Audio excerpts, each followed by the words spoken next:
Muy bien, ya estamos por ahí. Arturo Rodríguez, te veo y te saludo. Buenas tardes. Pues qué gusto volver a platicar por acá, Julio, aunque sea brevemente, no sé si te quedas o te vas en esta emisión, pero pues es un gusto escucharte y saber que vas bien, recuperándote. Ahí vamos, Arturo. Los voy a dejar porque así quedamos de que ustedes iban a coordinar y a moderar su propia mesa. Estaré aquí viéndolos y atento a que no haya algún problemita técnico como el que por infortunio acabamos de tener con Adriana, que el internet. Parece, ¿Perdón? perdón, que hay un problema con las conexiones de Easy en la ciudad. Mm. No sé si en todo el país, pero al menos en la Ciudad de México es el servicio de Internet que no está funcionando adecuadamente. Bueno, pues yo por lo pronto me salvo, porque estoy acá en Guadalajara, pero bueno, aquí estaré atento si hay algún problema técnico, intervendré, pero les pido de favor que ustedes hagan su mesa como habíamos quedado de explorar en esta ocasión.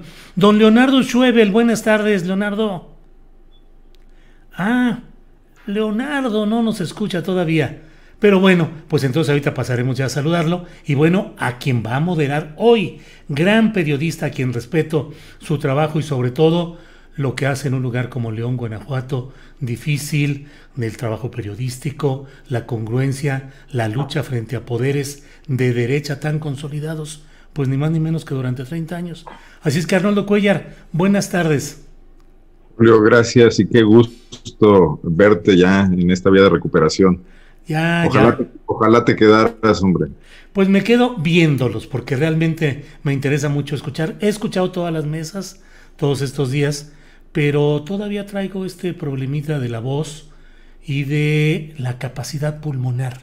Se queda un periodo en el cual no puedes hablar mucho porque te cansas, te falta el aire. Entonces, para no estar aquí dando espectáculos médicos insanos, mejor nos esperamos a recuperar, a una recuperación plena. Pero, pues deseo lo mejor, que sea una muy buena mesa. Espero ya, don Leonardo Schwebel, que no, ya entró su sonido o todavía no. Está en pelea está en pelea contra la tecnología. Entonces, aprovechemos. Ya, Leonardo. Saludos ya. Bueno, pues los dejo al Gracias, público. Julio. Gracias. Si no sucede otra cosa, espero al final, cuando ya digas tú, Arnoldo, que termina, entro yo, los despido y a lo mejor hago algún comentario final sobre este tema de Gers Manero y demás. Y bueno, Claro. adelante, que tengan muy buena mesa. Gracias, adelante, Arnoldo Tres Cuellar. en, tres en punto de la tarde por aquí te estaremos esperando. Bueno, pues qué gusto saludarlos, Arturo, Leonardo. Muy buenas tardes. ¿Ya nos escuchas, Leonardo? Creo que no. Parece que no, ¿verdad? Bueno, ahorita Pero, vemos. Sí. pero vamos a empezar, Arturo. ¿Te parece, Leonardo? ¿No nos escuchas? Y No, hablar, ¿te podemos escuchar nosotros a ti? No, tiene ahí serias broncas. Bueno, pero en lo que Leonardo resuelve su problema, Arturo, pues digo, sobraban los temas antes de lo que ocurrió esta mañana con esa aparición de Alejandro Gertz Manero en dos noticieros radiofónicos con el mismo guión en ambos casos, con una postura echada para adelante, agresiva, a veces incluso descompuesta para defender su punto de vista y dejando el tema más enredado que nunca, Arturo. No sé qué pienses, pero yo bien a bien hoy no tengo claro si el Departamento de Estado pidió que se retiraran los cargos, si la jueza Eamon decidió desestimarlos, si hubo presión diplomática o no, si esto fue relevante o no, y luego la Fiscalía argumenta que su principal punto de partida para no someter a proceso, para decidir el no ejercicio de la acción penal contra el general Cienfuegos, es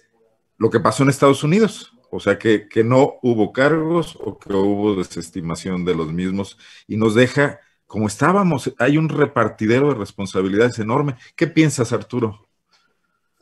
pues mira, es un tema que creo que nos va todavía a tener atentos con muchísimas dudas e inquietudes y que mucho tiene que ver con la, digamos, comunicación política, que es un tema que hemos abordado en diferentes oportunidades en este espacio.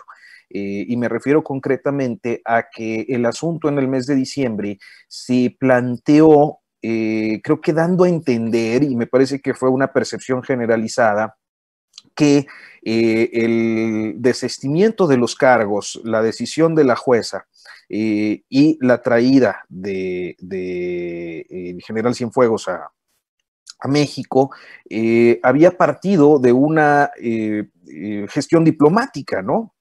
Parecía que los equipos de Marcelo Ebrard, creo que inclusive así se planteó hasta donde yo recuerdo, el equipo de Marcelo Ebrard había estado con un equipo de la Fiscalía General de la República realizando pues una serie de conversaciones con sus contrapartes estadounidenses, y de esa manera pues habían conseguido de manera inédita traer al general Cienfuegos a ser procesado a México. Hoy, cuando pues el asunto no prospera en la Fiscalía General de la República, y en eso yo también tengo una opinión, creo que en efecto el expediente estadounidense es muy precario, y en efecto considero que no había elementos suficientes para poder avanzar en un proceso contra el general exsecretario. Sí me parece que mete al país a una discusión en la que pues no queda claro cuál fue a final de cuentas la motivación con la que el general fue traído a México y bajo qué condiciones de investigación se habían alcanzado pues los acuerdos entre los dos países para esa repatriación. Ahora bien, el desistimiento y el retiro de cargos, el cierre de la instrucción por parte de la jueza, pues yo insisto, había sido presentado así como si fuera un compromiso del gobierno mexicano por sacar adelante el proceso, y me parece que hay un cambio en la narrativa. En la que evidentemente, y más allá de lo anecdótico que nos resultan estas entrevistas, creo que destacadamente la que sucedió con Carmen Aristegui, deja, y desde ayer también la declaración del presidente López Obrador, pareciera estar orientando el asunto a que como allá no pudieron, lo soltaron, y entonces aquí pues con lo que habían mandado no se pudo, y a final de cuentas el tema es polemiquísimo.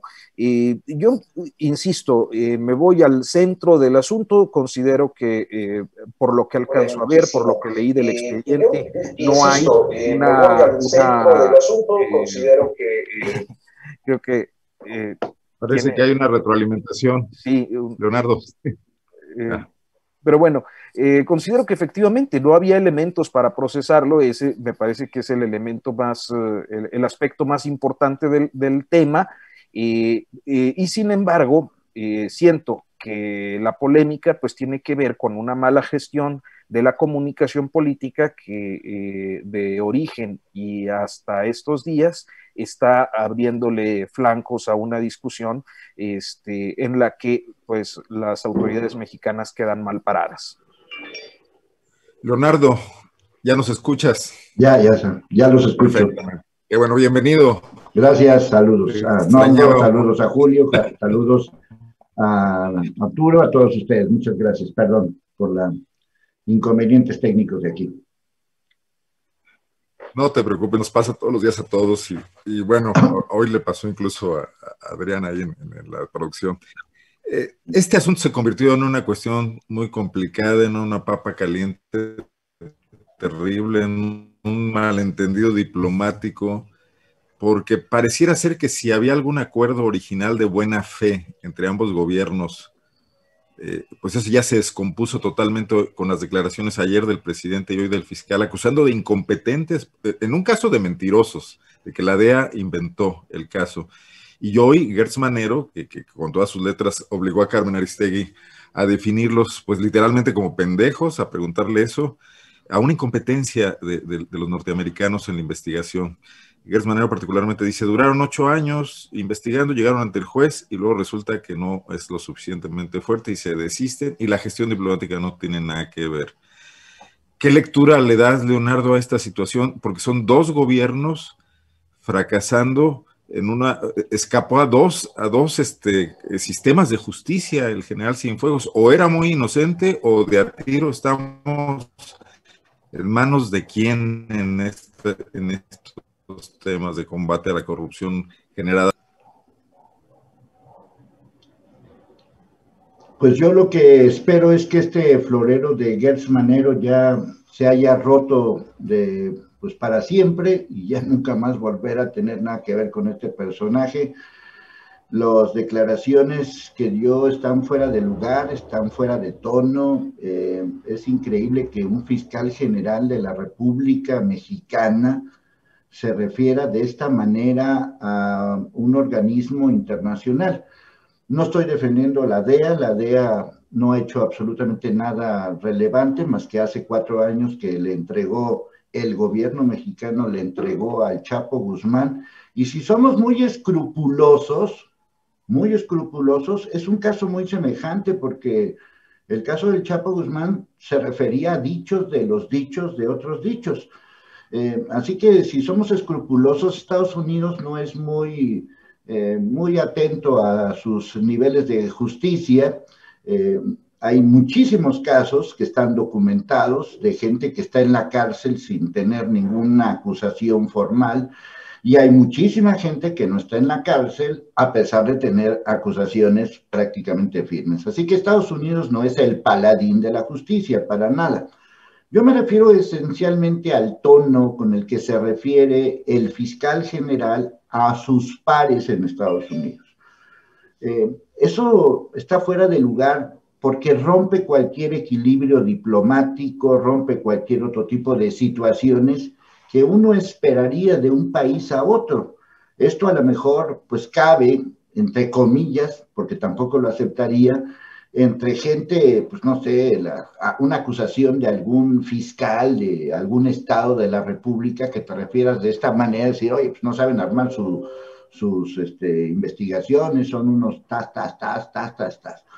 También se me haría fuera de tono, pero en este caso, completamente fuera de lugar, y me llama mucho la atención que Gertz Manero defienda a Cienfuegos como si fuera, ahora sí que puso las manos al fuego por él, como si fuera el hombre más inocente del mundo. Yo nada más les recuerdo que fue el presidente de México, Andrés Manuel López Obrador, yo no, fue el presidente el que le prometió a los normalistas, a los familiares de los normalistas, el 26 de septiembre, que había militares involucrados.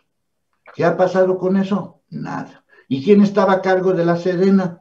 Cienfuegos. Entonces, bueno, así de fácil, así de sencillo. Cienfuegos, bueno, ¿de quién era secretario de la Defensa Nacional Cienfuegos?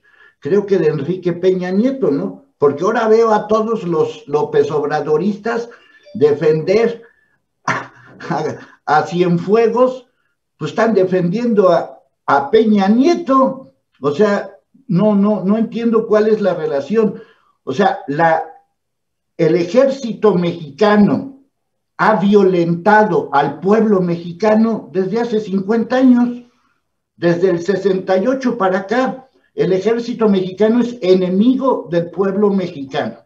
Y ahora resulta que Cienfuegos es el hombre más inocente de la historia. Me parece deplorable todo. Me parece deplorable la investigación de la DEA. Me parece deplorable las declaraciones de Gertz Manero. Las declaraciones de López Obrador, todavía peor. Me parece deplorable todo eso, lo cual implica que en este país no pasa absolutamente nada, la impunidad está a flor de piel. Y Gertz Manero, si está verdaderamente indignado por todo esto que está pasando, yo creo que lo mejor es que se haga a un lado. No tiene nada que hacer en la Fiscalía General de la República. Este gobierno no ha dado un solo golpe contra nadie en 2 años que ya lleva. Bueno, pues creo que no cumplió con su cometido, y pues ya es hora de que este florero se rompa y poner a una persona que no tenga estos arranques verdaderamente fuera de sí. Bueno, y hacer caso a la posibilidad que han manejado grupos de la sociedad civil de una fiscalía verdaderamente autónoma. No, espérate. No, espérate. No, espérame. No. López Obrador, ¿no? ¿En qué país crees que estamos? Sí. O sea, ¿en serio todavía te crees lo de la Fiscalía Autónoma? O sea, ¿te lo crees? ¿Te lo has No, creído digo, una vez caminar en la para vida? allá. ¿Eh? Caminar para allá. Sería la solución si sale Gertz Manero, ¿no? Si este presidente quiere quitar todos los grupos autónomos, ¿cómo va a haber autonomía en la Fiscalía con este presidente? O sea, no existen las condiciones. Déjenme tocar otra parte del tema, hacer una pequeña intervención mía. Y creo que estamos dejando de lado el tema de fondo al que nos ha llevado a todo esto. O sea, en medio del conflicto diplomático, en medio de la polarización sobre si López Obrador y Gertz están actuando bien, según los defensores de la 4T, o son lo peor del mundo, según sus enemigos, está dejándose de lado el asunto del enorme crecimiento de la economía del narcotráfico, su enorme poder corruptor, ¿no? En Estados Unidos y en México.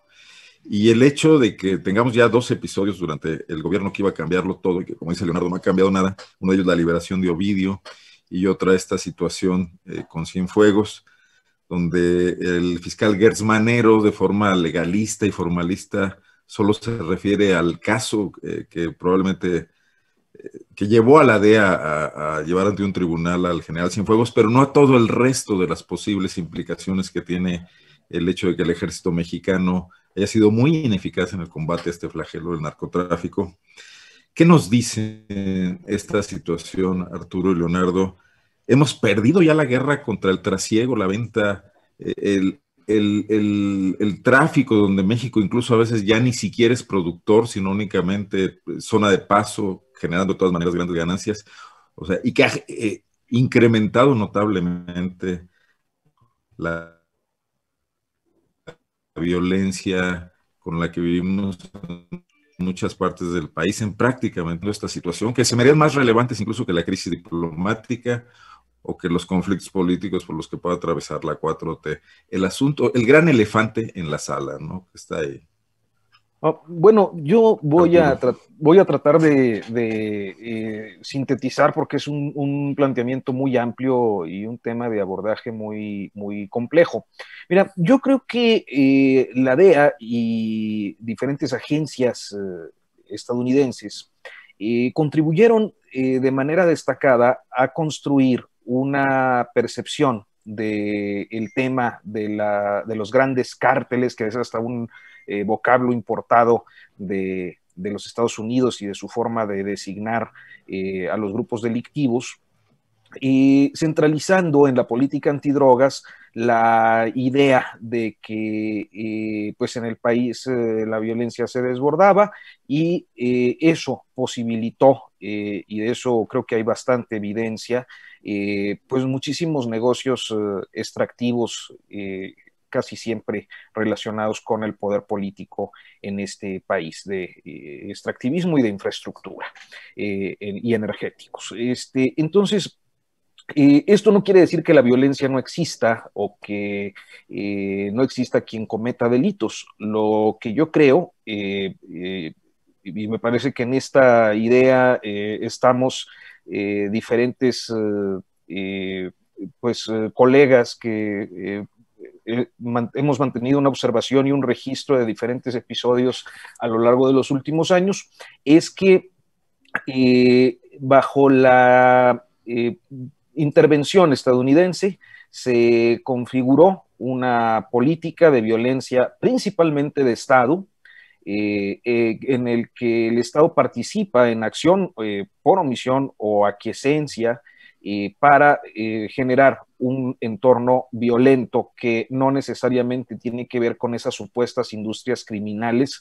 Y lo digo con una reflexión muy básica, que es resulta prácticamente imposible que una bola de palurdos sean capaces de generar condiciones logísticas y de movimiento financiero transnacional porque pues simplemente no es algo tan sencillo de hacer, ni siquiera para muchos de los cerebros financieros que han sido instruidos y adestrados en pues las universidades especializadas en eso. Entonces, con la llegada de López Obrador hay un cambio en la lógica de percibir este tipo de fenómenos que vienen lacerando al país desde hace años, y ese cambio se motiva principalmente en la eliminación de la narrativa gubernamental, de la palabra guerra, de la palabra combate, y centraliza el discurso, y a partir de eso la política,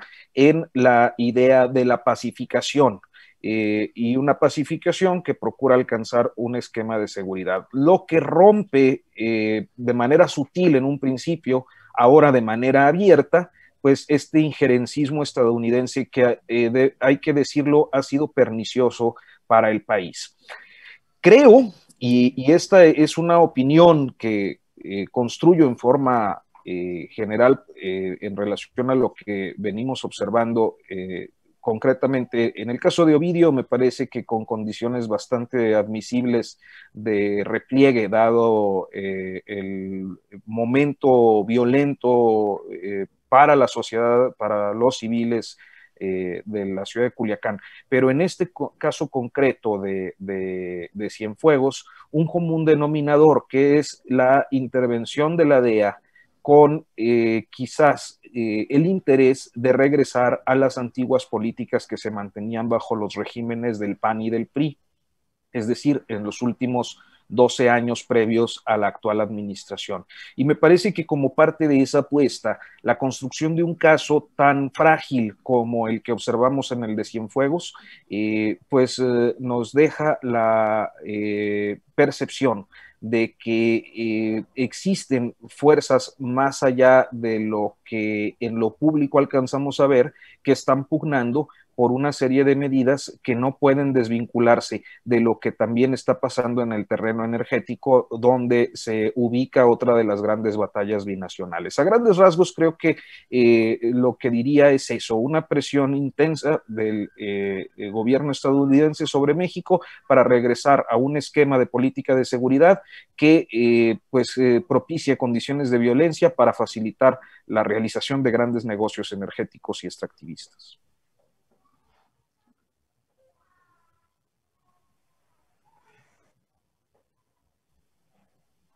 Muy bien, bueno, la resultante es impunidad, y con esto le doy paso a Leonardo para su comentario, porque sea lo que dices en el caso de Ovidio, la capacidad de fuego de los grupos organizados de narcotráfico, o la Pax Narca que se rompe solamente si se les afecta, o en el caso del ejército, este espíritu de cuerpo con esta hermandad que se sobrepone al poder civil, pero en ambos casos la lectura es que se pueden hacer negocios ilegales en México, y las coyunturas internacionales o las presiones a las que está sometido el país permiten que eso quede en la impunidad. Leonardo, no sé tú qué piensas de todo esto. Bueno, pues la política de la militarización y la política que inventó Calderón con su famosa guerra hace 14 años, pues no ha funcionado. No funcionó con Calderón, no funcionó con Peña Nieto, y tampoco ha funcionado con López Obrador. Se le puede poner el nombre que quiera, se le puede poner los adjetivos que quieran, pero de todos modos no ha funcionado.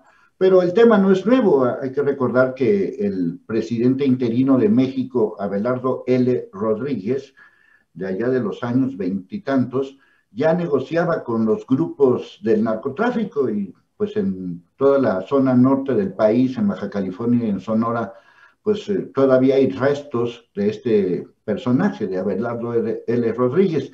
Y durante todo este tiempo, pues Estados Unidos y México se han hecho verdaderamente patos con el tema del narcotráfico.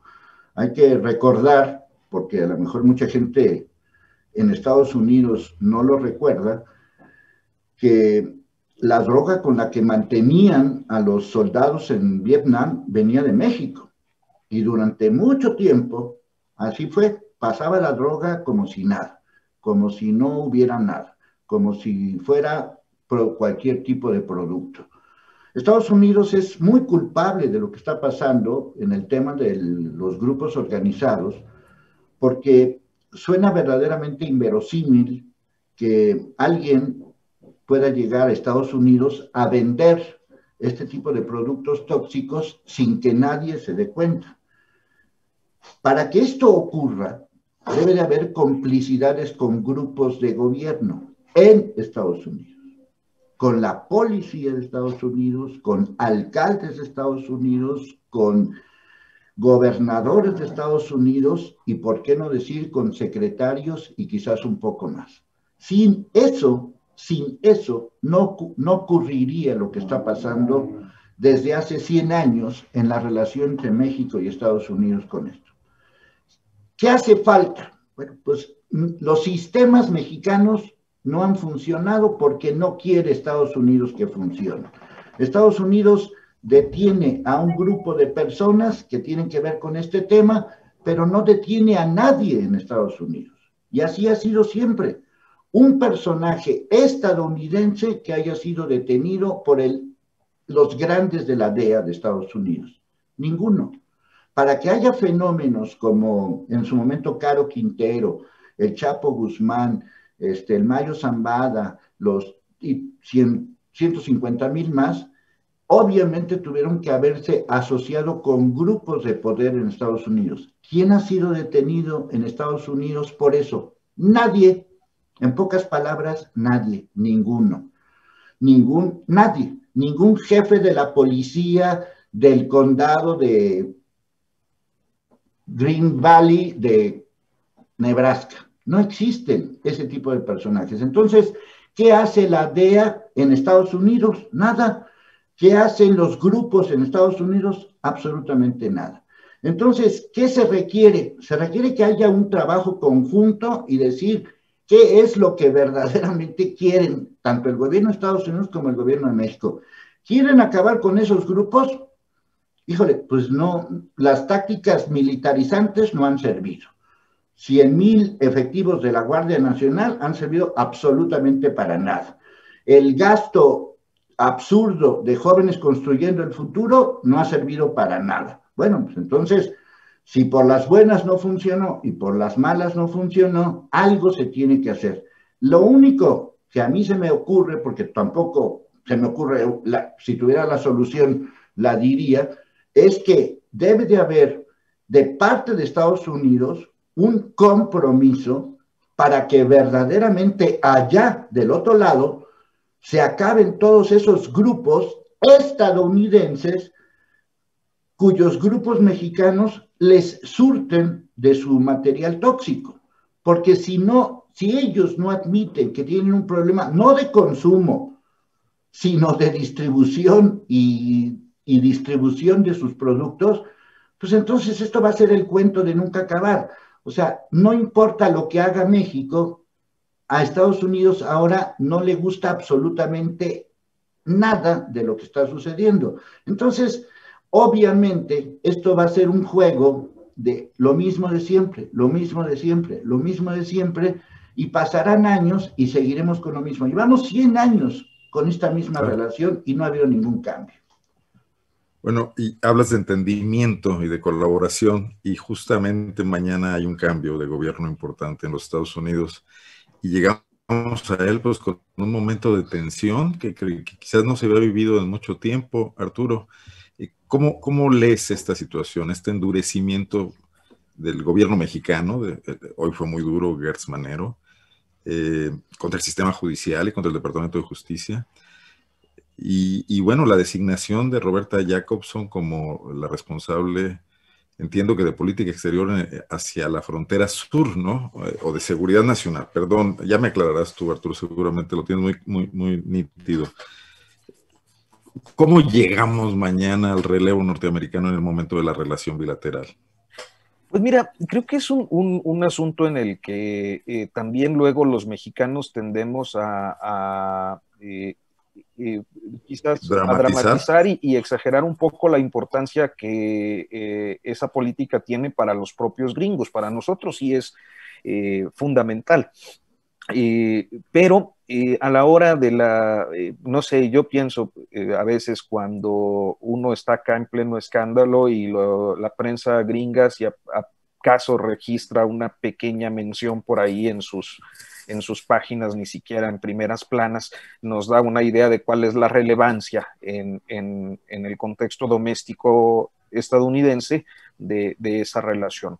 Me parece que en este caso hemos tenido pues una conducta, si bien que puede pasar por congruente en relación al no reconocimiento que el presidente López Obrador decidió mantener hasta la confirmación definitiva del triunfo de Joe Biden, hay diferentes temas en los que pues seguramente las relaciones binacionales fluyen independientemente de la administración. O sea, está esta otra coyuntura respecto al Departamento de Estado, la DEA, la Fiscalía y la Cancillería, que todavía se encuentra atorada. Hay un montón de lecturas que se han dado por internacionalistas a la relación que mantuvo el presidente López Obrador con el presidente aún Donald Trump, y en el último, pues digamos, en el último mes,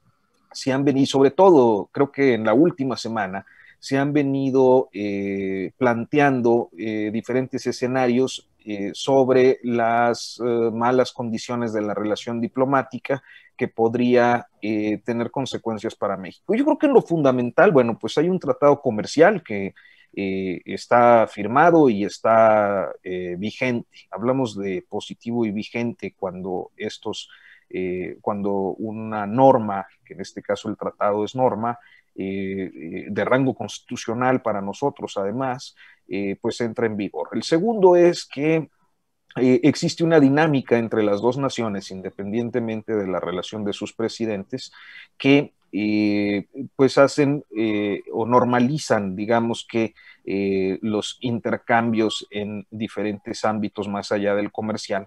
Y creo que una de las claves está en el tema de seguridad por una parte, o sea, cuál va a ser la actitud de Joe Biden. Yo sé que a mucha gente le resultaba inquietante, molesto, altisonante el discurso trumpista, y sin embargo, hoy, ya al cierre de su administración, podemos decir que si algo caracterizó su presidencia, pues fue una actitud menos intervencionista que la de otros presidentes. En el caso de Joe Biden, tenemos registros muy claros de su paso por la presidencia y particularmente de la crisis detonada entre Rusia y Ucrania por este tema del gasoducto y de Crimea, el territorio de Crimea, en el que sabemos que pues había un acto de intervencionismo directo donde además pues su hijo estaba al frente de la compañía petrolera que originó todo ese conflicto entre estas naciones. Entonces, habría que revisar si a partir de ese tipo de antecedentes no nos enfrentamos sí a un demócrata más mesurado en el discurso que pueda resultar con apetitos más ávidos de intervención y de negocios con México. Y el otro punto, que eso se relacionaría en parte con el tema de seguridad, como lo expresaba en la otra intervención, en la intervención anterior. Y por otra parte, creo que en el centro de la agenda está pues lo que pudiera ser la reorientación del tema migratorio. O sea, Biden tiene un discurso que es más generoso y más solidario con los migrantes en los Estados Unidos respecto al de Trump. Pero en los hechos, las administraciones de las que Biden ha formado parte han sido también muy radicales. El caso concreto de la administración Obama, pues tuvo una cantidad de deportaciones históricas.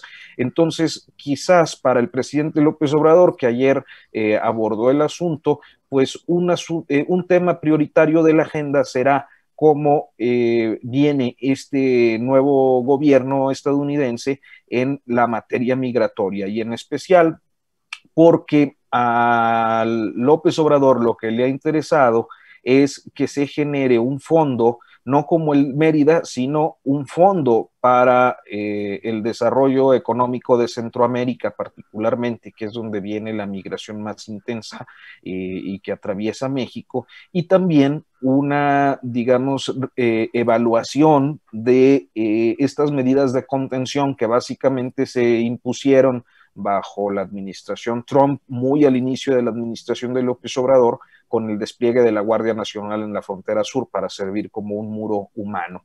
Entonces, creo que estos son temas claves que no quedan claros, o sea, siguen siendo una incógnita, más allá de pues estas coyunturas que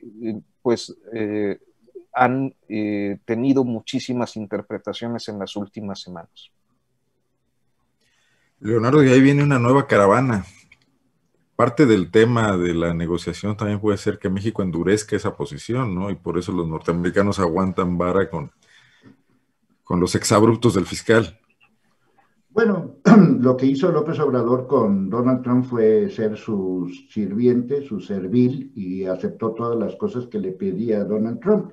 Afortunadamente está para más servicio, está Guatemala, y están conteniendo esta nueva caravana. Lo de las caravanas es un truco, no existe más que un truco y nadie ha descubierto la verdad de las caravanas, es decir, quién está detrás de las caravanas, porque 6,000 personas, 8,000 o 10,000 personas no amanecen un día con ganas de irse a Estados Unidos. Yo siento que todo esto es como una pelea de box, o sea, los primeros 2 o 3 rounds, a ver de qué pie cojea y a ver cómo suena. En estos momentos a Biden le interesan 3 cosas. La primera es el coronavirus. Ese es el tema número 1 para Biden. Y por ese lado se va a ir y durante las primeras semanas de su gobierno se va a dedicar a ese tema, porque hay que contener la pandemia en Estados Unidos a como dé lugar, porque no ha sido contenida. El segundo tema es todo lo que tenga que ver con el asunto de la economía doméstica en Estados Unidos, que dicho sea de paso, Trump no la dejó tan mal, pero que no tienen las condiciones para aguantar la epidemia. Entonces, se requiere de más dinero adentro. Y internacionalmente a Biden le interesa esencialmente el tema de Siria. Por ahí es donde se están moviendo, ya empezaron a tratar de modificar el acuerdo o no acuerdo que no aceptó Trump, y por ahí se van a ir, por lo menos a nivel internacional. Ahorita a Biden no le interesa el tema México. Para que más o menos lo entendamos, en Estados Unidos ser de la DEA es como ser, con todo respeto, de la policía municipal comparado con la policía federal, con el ejército y con la marina. O sea, ni en Estados Unidos ya respetan a la DEA.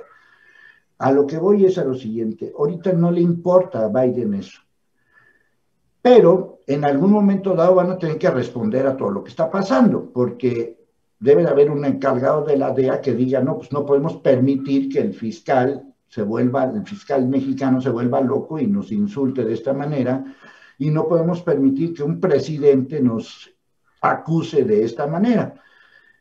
Obviamente, el tema central entre México y Estados Unidos, cuando entre Biden, va a ser el tema de las energías renovables. No porque les interese el medio ambiente, sino porque les interesa el negocio.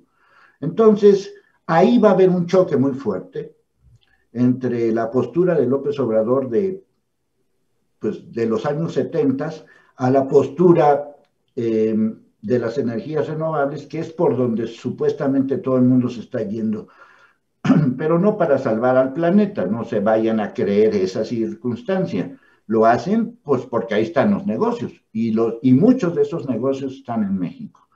Entonces, obviamente México tiene a su favor el Tratado de Libre Comercio ya ratificado, pero tiene en contra justamente lo de las energías renovables. Entonces, va a haber ahí un choque de intereses que va a costar algún trabajo destrabar todo ese asunto.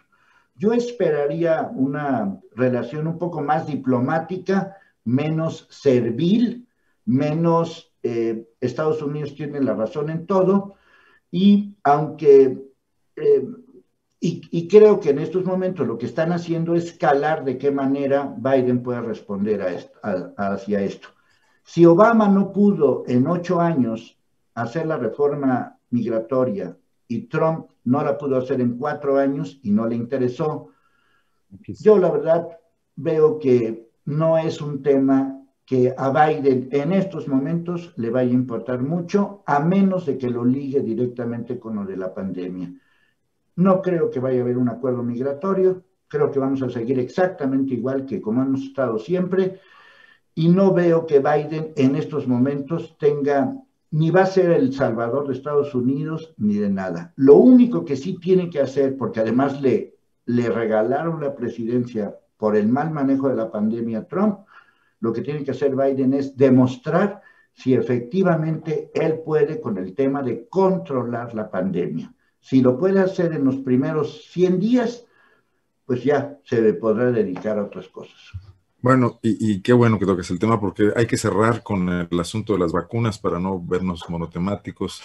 Mucho ruido en torno al tema, alguno proveniente de cuestiones que no podemos controlar, como es esa distribución internacional que va a tener muchísimas pautas que el gobierno mexicano, por más que tenga dinero y capacidad de negociación, y Marcelo Ebrard se mueva por todos lados, los grandes países van a llevar mano, porque además ahí están los laboratorios y pueden ejercer presiones de otro tipo. Y la otra cuestión, el ruido que le meten aquí, decisiones como esta de vacunar a los servidores de la nación, así hayan sido unos cuantos, pero las fotografías ya circularon y pone en duda todo el plan de vacunación, más el peso muerto que en muchas ocasiones ya significa López-Gatell, que a su credibilidad científica no le ha agregado un manejo menos soberbio de su comunicación, ¿no? Arturo, ¿cómo ves este tema? Antes de darle paso a Julio, que regrese ya en unos minutos. Sí, para regresarle la plataforma, ¿verdad? Porque nos quedamos luego con ella aquí discutiendo. Pues mira, yo creo que la expectativa generalizada es que esa cuestión de la vacuna avance. Hay pues naturalmente un escollo que fue esta reducción de las vacunas de Pfizer y de su distribución internacional, que tuvo un impacto pues en la agenda, aunque me parece que la forma en la que se ha comunicado pues es que no pasa nada. Yo creo que hoy esta reunión de emergencia del Comité Técnico Asesor del Plan de Vacunación, en la que se va a determinar si es posible aplazar las segundas dosis, lo dijo claramente López-Gatell, pues desmiente lo que el presidente había dicho el día de ayer, que había una reserva para las segundas dosis. Lo que vemos es que al último pues queda bajo presión el plan de vacunación, que sin embargo parece que sí se va a cumplir, si se tienen estas recepciones internacionales como se están planteando, porque al último lo que explica Ebrard es que el abasto, los embarques de Pfizer se incrementarán a partir al inicio de la tercera semana de febrero. Entonces podría darse, si se logran las aprobaciones necesarias a los diferentes antígenos que se están desarrollando por estos laboratorios que ya todos conocemos, cumplir con la meta de tener vacunado al personal médico y a los adultos mayores hacia finales de marzo, y algunos profesores, particularmente el caso de Campeche, que ya empieza la vacunación del sector educativo. Entonces, pues al último estamos con la expectativa, ¿no? Creo que hay muchas críticas, interpretaciones, etcétera, respecto al tema, pero yo creo que al fondo pues tampoco depende tanto de lo que haga ya el gobierno mexicano, que tiene los convenios y los contratos ya firmados, sino de la disponibilidad, la producción. Ante una demanda tan grande que hay en el mundo, pues es limitada. Pfizer va a reconvertir sus procesos industriales para poder atender esa demanda, pero pues sigue siendo temprano. A mí me parece que el llamado que se hace hoy a tener pues ya como este último estirón de 2 meses, en confinamiento y sana distancia, pues efectivamente lo podamos cumplir para que los números que son auténticamente alarmantes en varios estados de la República, 10 estados de la República y destacadamente el centro del país, la Ciudad de México, el Estado de México, pues puedan más o menos atenuarse, de manera que cuando la vacuna sirva para más personas, pues nos ayude a superar este proceso tan difícil del último año.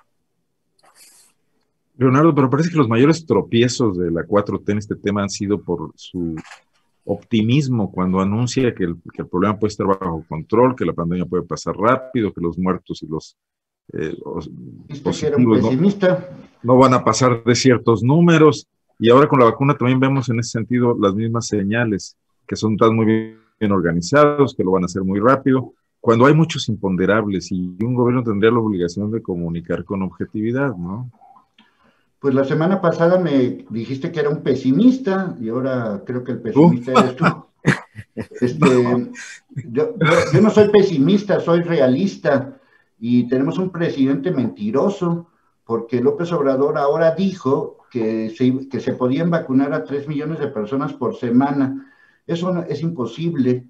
En México, 3 millones de personas por semana implicará 300 por minuto. O sea, ni siquiera ya hay vacunas para la segunda dosis. Entonces, pues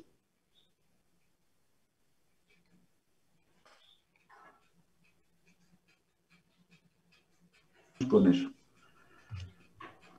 Todo el mes de marzo, rollo,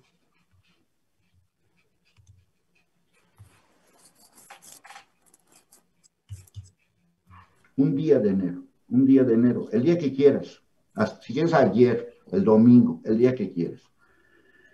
En estos momentos se tiene que pensar seriamente en suspender cosas. Por lo pronto hay que suspender el campeonato de fútbol. Si lo suspendieron cuando estaba así el número de casos y de defunciones, y vemos que todos los equipos tienen casos, como el caso de Monterrey, se debe suspender el campeonato de fútbol. Es un mensaje, son mensajes que se están dando. Cuando mandaron ese mensaje, era un mensaje de que algo no estaba bien. Se tienen que suspender las magnas obras de López Obrador. Se tienen construyendo un tren que no existe, otro tren que no existe, una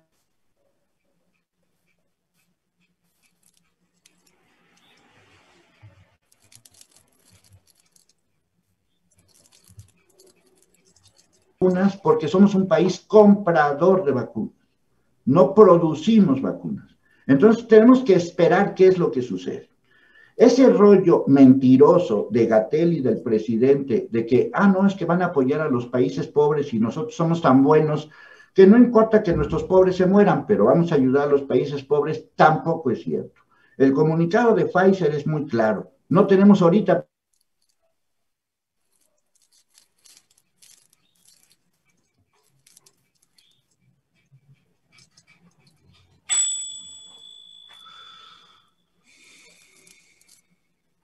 no importa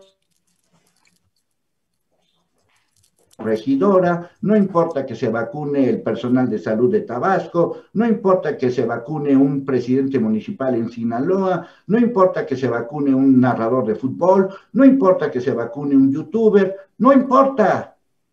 Estamos en México. Entonces, era cerrar este país en eventos importantes como el fútbol, en eventos importantes como estas obras y en eventos. Pero como eso no va a ocurrir, todo este asunto. Estamos en la fase ALB, donde cada quien se tiene que cuidar de su propia, en su propio grupo social, porque no hay vacunas. Entonces, no hay vacunas. Entonces, no podemos vacunar porque no tenemos vacunas. Así de sencillo. Y las promesas esas de que la vacuna, que la vacuna y que la vacuna y que la vacuna y que la vacuna, no va a ser. El pobre diablo de comunicación social que por cierto hoy cumple años y no lo voy a felicitar, el pobre diablo de comunicación social, que no van a ser 8 millones de adultos mayores, van a ser 14 millones de aquí al 31 de marzo. Con esos mensajes mentirosos, la gente se lo cree.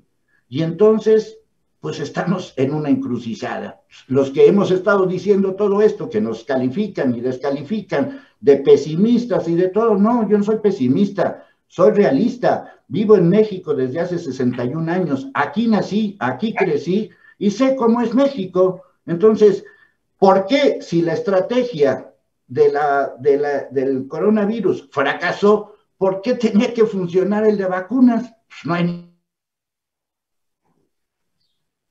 ¿Por qué tiene que funcionar lo de vacunas? Hay una señora que lleva 30 años esperando el gran momento para demostrar todo lo que sabe y se le ocurre renunciar por motivos de salud. Justo cuando está, es como si Tom Brady renunciara a Tampa Bay y no jugara el domingo contra los Packers. O sea, eso es imposible. Bueno, pues pasa en México. La mera de las vacunas, que lleva 30 años esperando la gran oportunidad para demostrar todo lo que sabe, renuncia por motivos de salud. Pues, imagínate dónde estamos. Estamos en un país donde un presidente prefiere construirle un estadio de béisbol a su hermano, pues imagínate, ya lo demás es lo de menos. Por eso el mensaje es muy sencillo: sálvese el que pueda, porque con este país no tenemos absolutamente nada.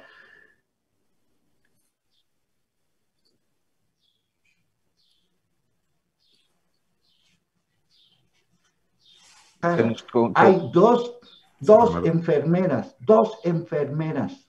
para los enfermos de COVID en Guadalajara. Y ahí es responsable el presidente municipal de Guadalajara, Ismael del Toro, y Enrique Alfaro, el gobernador de Jalisco. Ahí los dos son responsables. Bueno, Julio, te devolvemos el espacio y nada más, bueno. Perdón, no, es que ahora sí. Espero poderme despedir. Bueno, gracias. Sí, Leo, te escuchamos ahorita bien. Y nada más decirte que... Adelante, como lo tienes programado. Yo nada más me asomé, Arnoldo. No, adelante, sigue. Ya estamos terminando. Nada más quiero decirle a Leo que su pesimismo me parece muy estimulante para el debate. No fue nunca crítico. Gracias por... hasta aquí llegó mi participación. Gracias.